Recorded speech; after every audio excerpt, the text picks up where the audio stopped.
I spent most of my life believing that pain was the only thing that made me valuable, because that's what my father drilled into me. After years of battling a chronic illness, I finally had a chance at recovery. But when I told him, he laughed.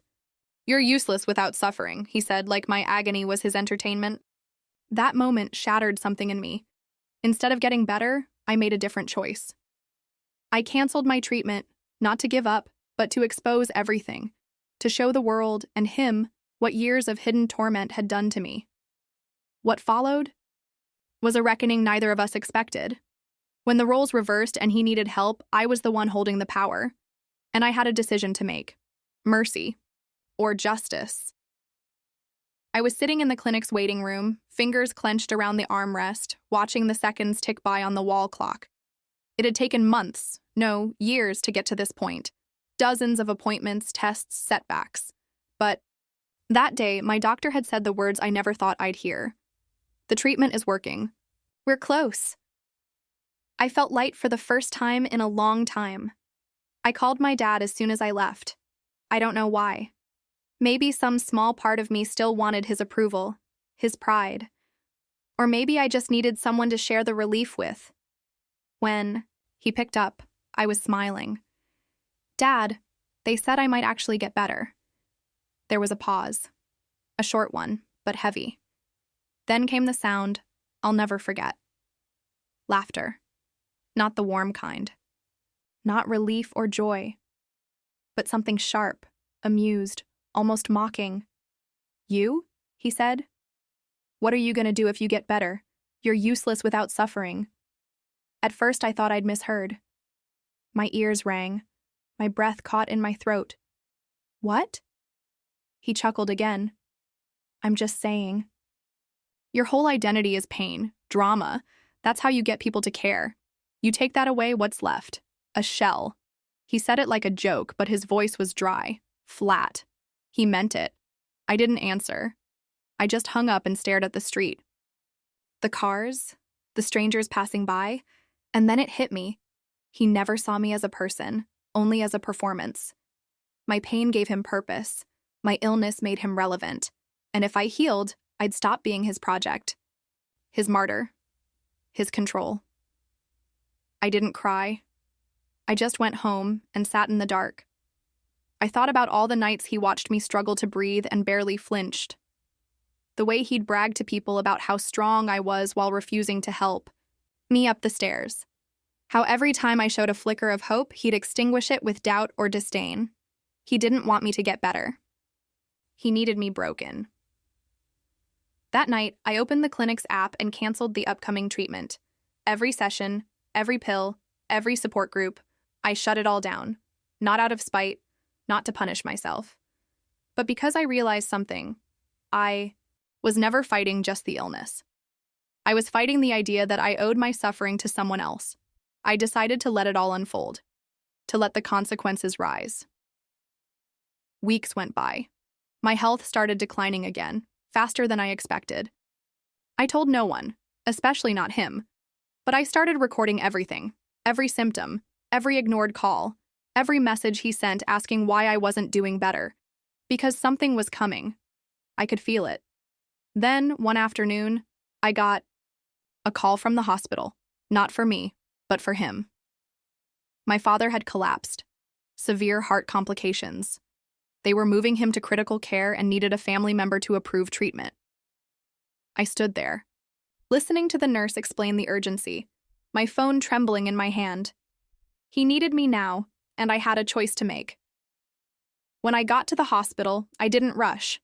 I didn't run through the parking lot or panic in the elevator. I walked, slow, deliberate steps like I was approaching something sacred or haunted. Maybe both. The nurse recognized me right away. "You're his emergency contact, right? We've been trying to reach someone." I nodded, barely speaking. They handed me a clipboard full of forms, medical jargon, liability releases. And then they said it. "He's unconscious, but stable, for now." I felt nothing. No panic, no grief, no urge to fall apart. Instead, I sat in the hard plastic chair outside his room and listened to the beeping machines inside. My mind drifted, not to childhood memories or family holidays, but to all the times he taught me that my pain wasn't real unless it served his narrative. The time I cried from stomach cramps, and he accused me of faking it to skip chores. The night I asked him to drive me to the ER and he told me to sleep it off because he was tired.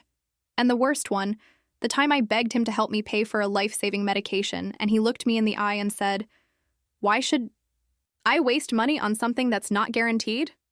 Now he was the one on the edge, and I had the power to decide how far he'd fall. A doctor approached. Older man, kind eyes. He explained my father's condition. Some complication with the heart, something about stress, untreated symptoms, rapid deterioration.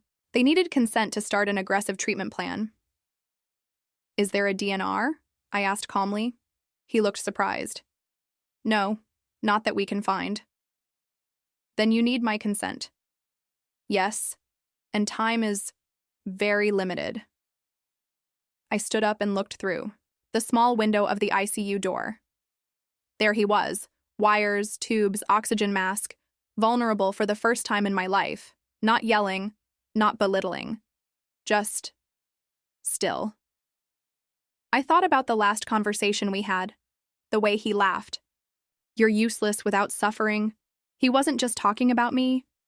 He was admitting that he didn't know how to live without controlling someone else's pain. I looked at the doctor and said, "What happens if we don't treat him?" The silence in that hallway was deafening. "Eventually," he said carefully, "his body will give out." And what would that feel like? For him? Discomfort, confusion, fear, a decline? I nodded. He must have sensed something in my expression because he added, "There's still time, but not much." I sat back down, hands clasped in front of me.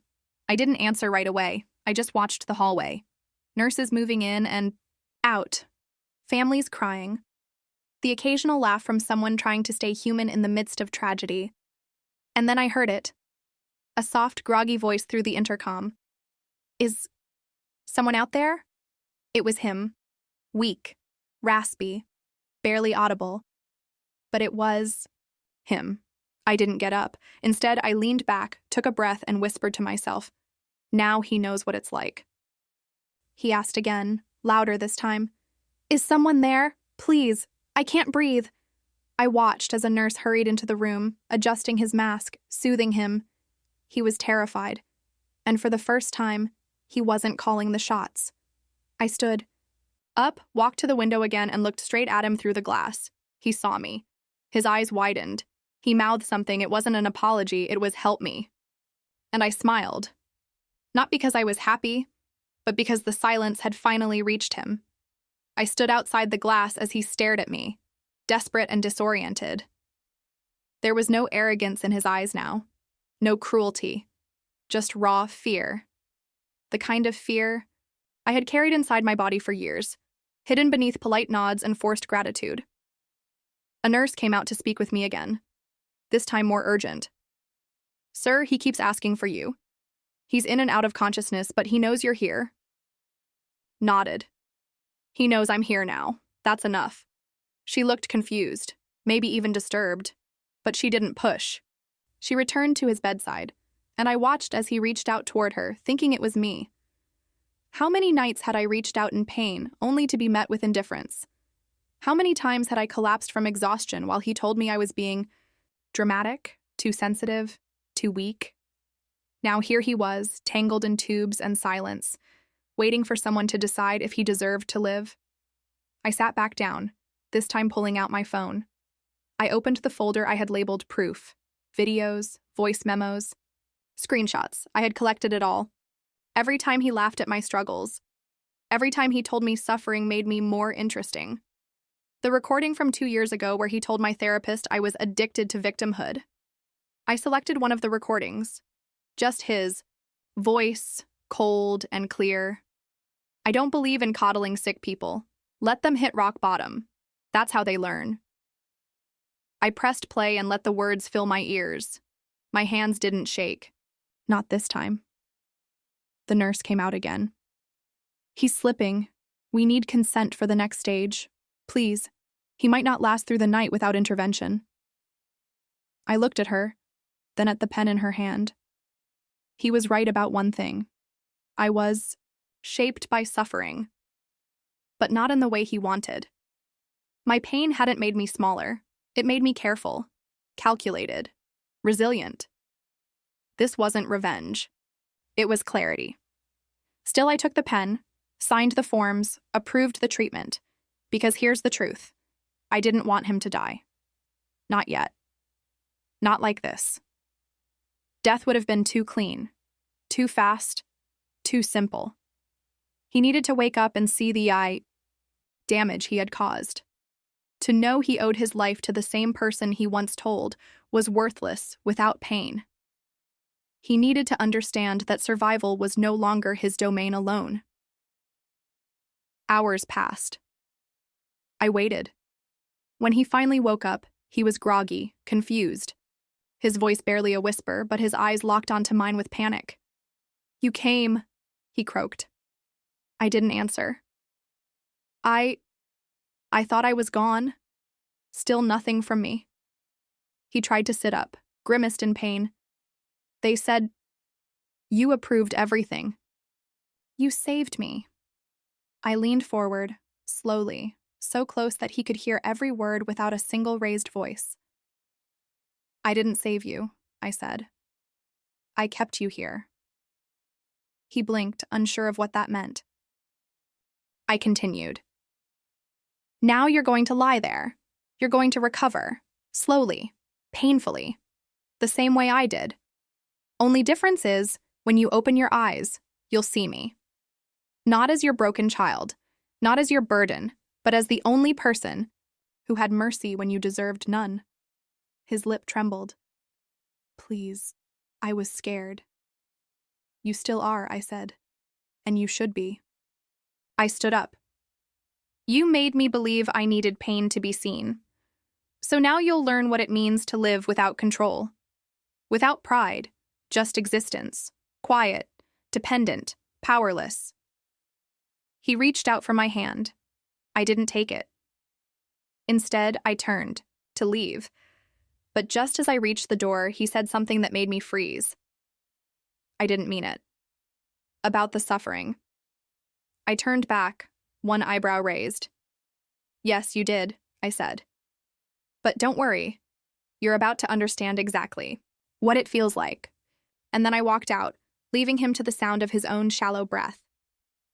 What he didn't know, what he couldn't know, was that I wasn't done yet, because the world was about to hear everything. The ride home was silent, but my mind was racing.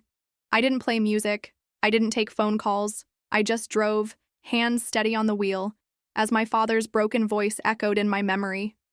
"Please." I was scared. He wanted me to believe that fear had changed him, that mortality had humbled him. But I knew better. A man like that doesn't transform overnight. He simply panics, and once the fear fades, the control returns. I wasn't going to give him the chance.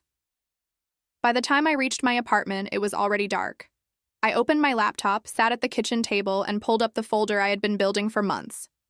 I named it Inheritance, not of money, of truth. Inside were dozens of files, audio, video, written statements, clips of him mocking my pain, voice messages where he dismissed my symptoms as laziness, a recording from the day he told me he regretted raising a dependent. I had curated every word, every moment, with surgical precision. This wasn't revenge. This was liberation. I opened a blank document and began typing the introduction to a post. My father told me I was useless without suffering, so I gave him what he gave me: silence, powerlessness, and fear. Now I'm giving the rest of you the truth. I hit upload. The video montage played out like a courtroom testimony. No music, no dramatic effects, just his voice, his words, my story. I didn't add commentary.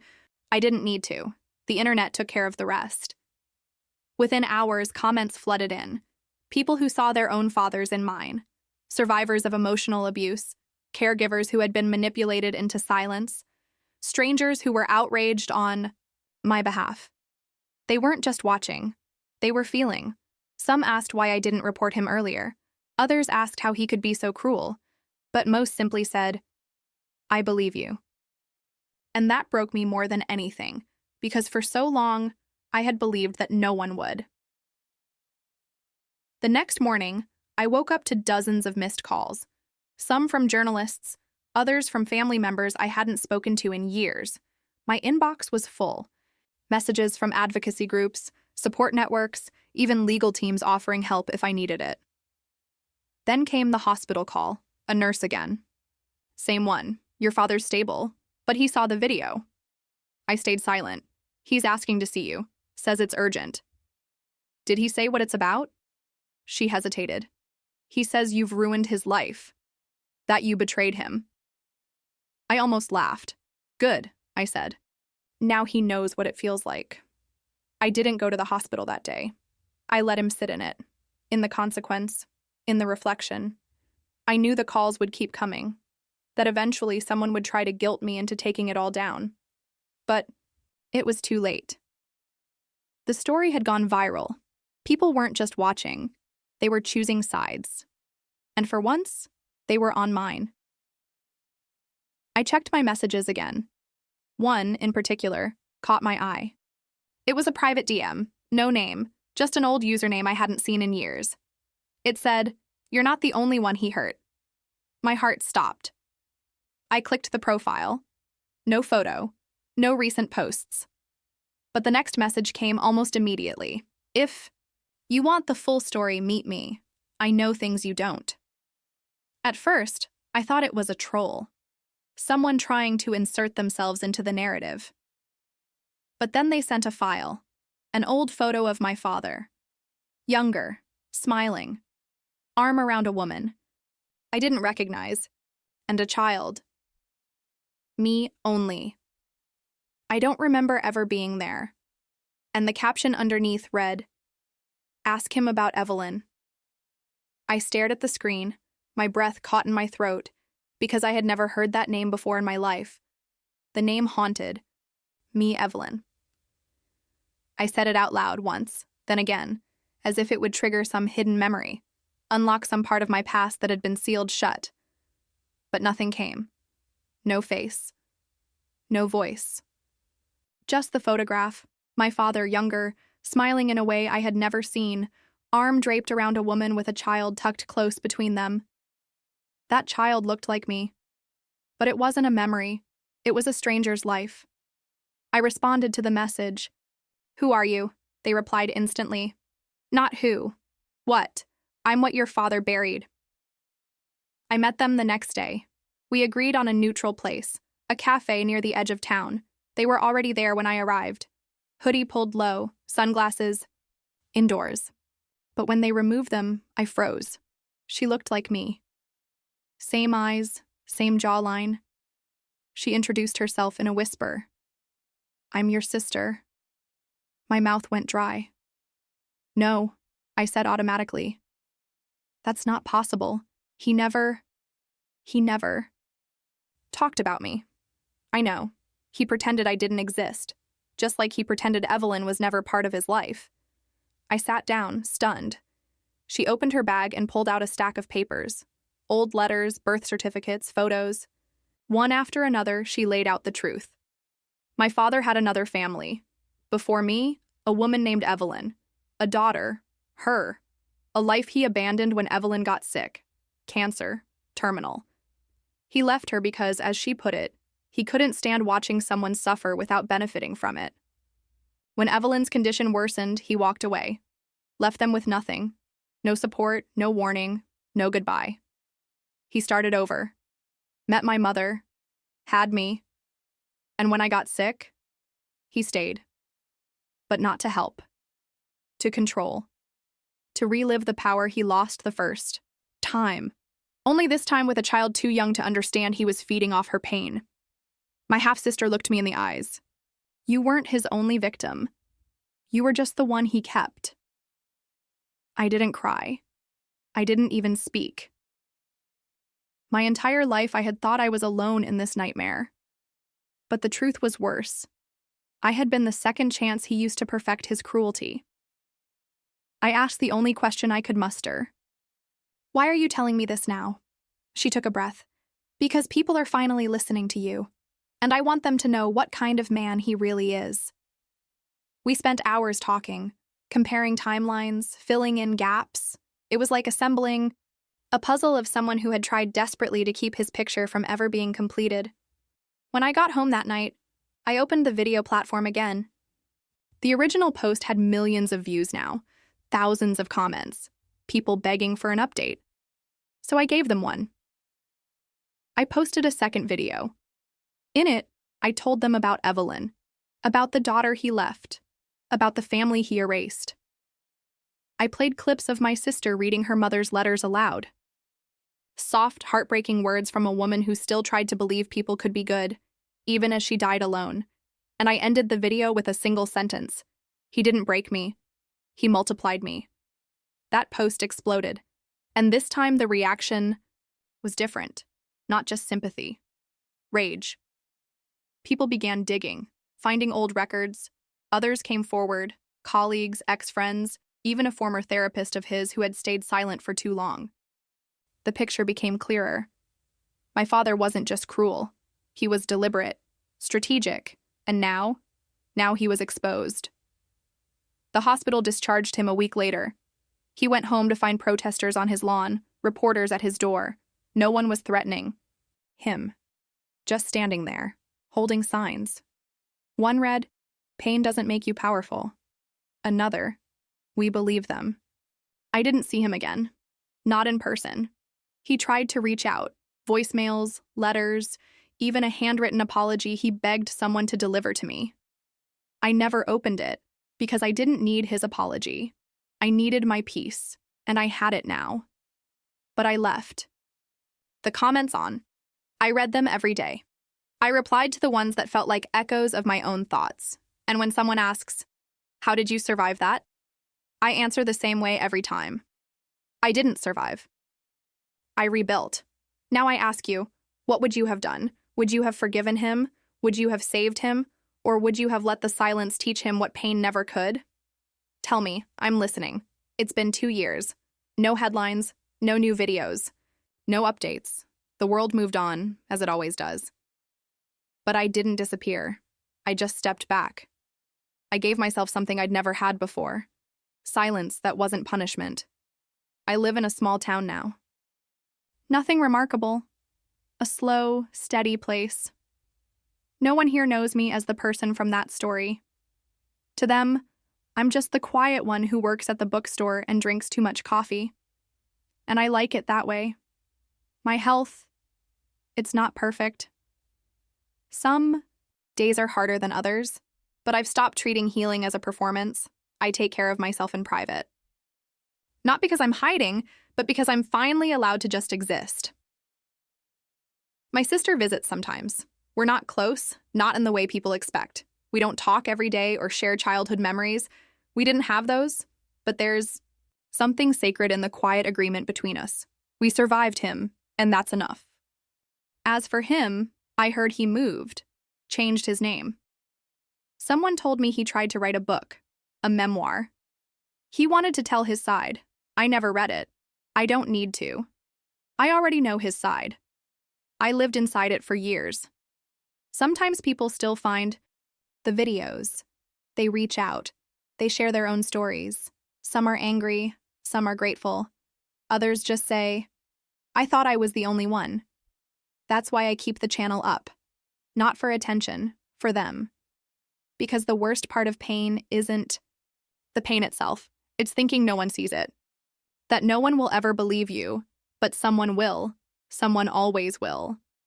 So if you're watching this now, wondering if your voice matters, if your story is too dark, too messy, too painful to tell, I want you to know something. It's not, and neither are you. You're not broken, you're just unfinished. And that's a beautiful place to start.